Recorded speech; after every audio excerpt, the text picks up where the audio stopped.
What's up, Maniacs? My name is Mex. I'm a wrestling fan, a wrestling enthusiast, a WrestleManiac if you will. And today we are discussing NXT. It's the first NXT TV show following Great American Bash.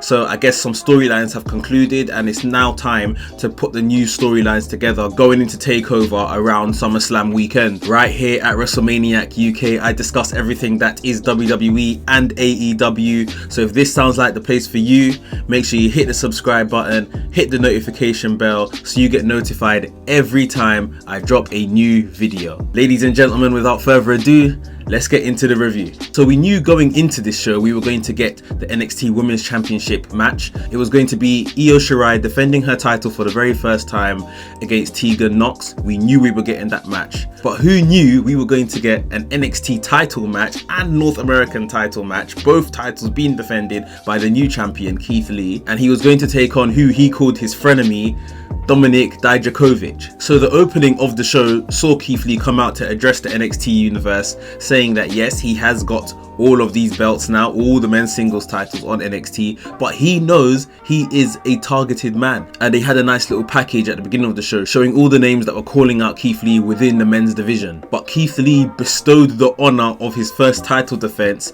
onto his frenemy, Dominik Dijakovic, who he called out and told to come to the ring and told him to accept a match with Keith Lee tonight on the show. For whatever reason, Dominik Dijakovic seemed a bit taken aback and seemed a bit unsure whether he wanted an NXT title match. I didn't really understand his demeanor, why he was kind of umming and ahhing about it and thinking about it. Surely that's what people want and they'll bite your hand off for it. But yeah, he kind of portrayed that he was unsure whether he wanted this match. Keith Lee told him just to say yes. Dijakovic in the end just said yes, and we got the match scheduled for later on in the show. The first action of the night was Damian Priest versus Cameron Grimes. These guys have been in a bit of a feud going back a couple of weeks now, and Cameron Grimes has been wildly entertaining over this period. And Damian Priest has kind of transitioned into a face character now. It was a hard-hitting match. These two guys, especially Cameron Grimes, I've been really impressed with him in the last couple of weeks. Damian Priest, we've known his abilities, especially from back in his Ring of Honor days. But yeah, Damian Priest picks up the win here, and I believe it's one apiece in their little series going on, 1-1. So we'll see in the coming weeks, I guess, who will get the upper hand. We also had Shotsy Blackheart taking on Indy Hartwell, and as this match began, I thought, yeah, this is going to be another good showing for Shotsy Blackheart. This is going to be another win for her, building her up. She's been doing some really good work lately as well. However, as the match progressed, we got reminded of the storyline she's now entangled in with the Robert Stone brand. I had forgotten about that personally from the week before. Obviously, she had run over Robert Stone's foot. So Robert Stone comes out, basically distracts the referee as Shotsy Blackheart goes up to the turnbuckle. We see Aaliyah come out of nowhere and push her off the turnbuckle. Indy Hartwell delivers the big boot and pins Shotsy Blackheart. So that was a bit of a shock for me personally that Shotsy Blackheart didn't get the win here. But within the storyline, within the story being told, it makes perfect sense. So I'm sure we're not far from seeing an Aaliyah Shotsy Blackheart match. Before we get onto the NXT title and North American title match, if you are enjoying this review, guys, make sure you like the video, give me a thumbs up,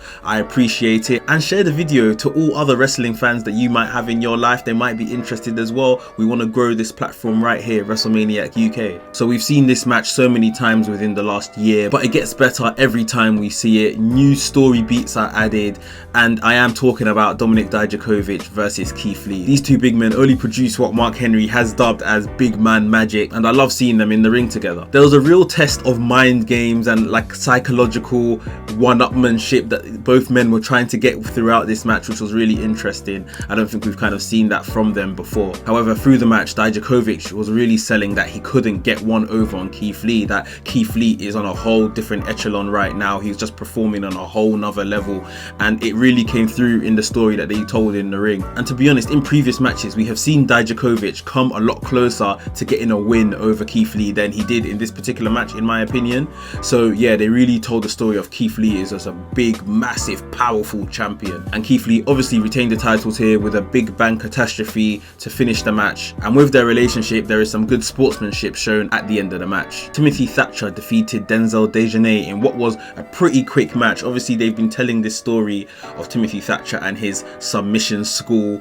In recent weeks, Timothy Thatcher had just beaten Oni Lorcan, so he made quick work of Denzel Dejanay, beating him with a Boston Crab, Denzel tapping out. But after After the match, Timothy Thatcher went back and locked in the Boston Crab again, which only saw Oney Lorcan come out to rescue Dejanay effectively. He laid a bit of a beating on Timothy Thatcher before Timothy Thatcher escapes the ring, so I'm sure we're going to get into another match between Oney Lorcan and Timothy Thatcher in the near future. In the main event, we had Tegan Nox take on Io Shirai for the NXT Women's Championship. Now, there was no doubt in my mind Io Shirai was going to retain, but it was a really good match. It's so good to see, for me personally, despite the fact that we knew Tegan Nox probably wasn't going to pick this up here, they're still able to put on a great match. It just shows any one of these women in the women's division have the ability to put on, you know, a top level performance and really put themselves across as a credible challenger, even though we know, you know, because of storylines, it might not actually be their time yet to win the match. And that's exactly what happened here. Again, Io Shirai operating on a whole nother level right now. Her intensity is so much, it brings so much to the table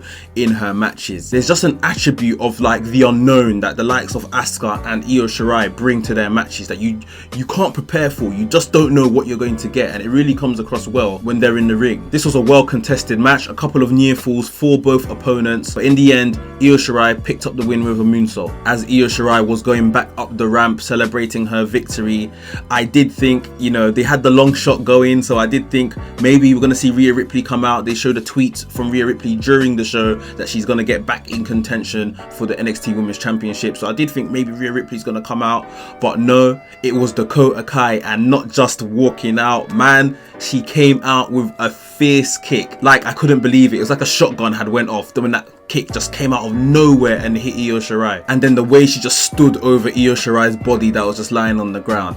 Now, Dakota Kai is a really interesting competitor because although I don't think maybe on her own she could necessarily beat Io Shirai, with Raquel Gonzalez in the corner, you never know, you never know. And since she's been joined by Raquel Gonzalez, Dakota Kai has been doing some really good work. So it's going to be really interesting if Dakota Kai becomes the #1 contender following this incident. So we all got to stay tuned for that. So that is it, guys. Another NXT in the books. Like I said, this show is probably now setting up things for the next 2 months or so. I mean, I was about to say not much happened within the actual show, but we did get 2 title matches, both of which are really good matches. So we had a few things happening, a few new storylines getting set up, so can't wait to see what TakeOver is going to look like in a couple months time. Guys, let me know down below in the comments, what was your favorite match from the night or your favorite segment? I'd love to hear from you. And if you enjoyed this video, make sure you hit the like button so more people can get to see this NXT review. If you're new here, welcome. Please consider subscribing,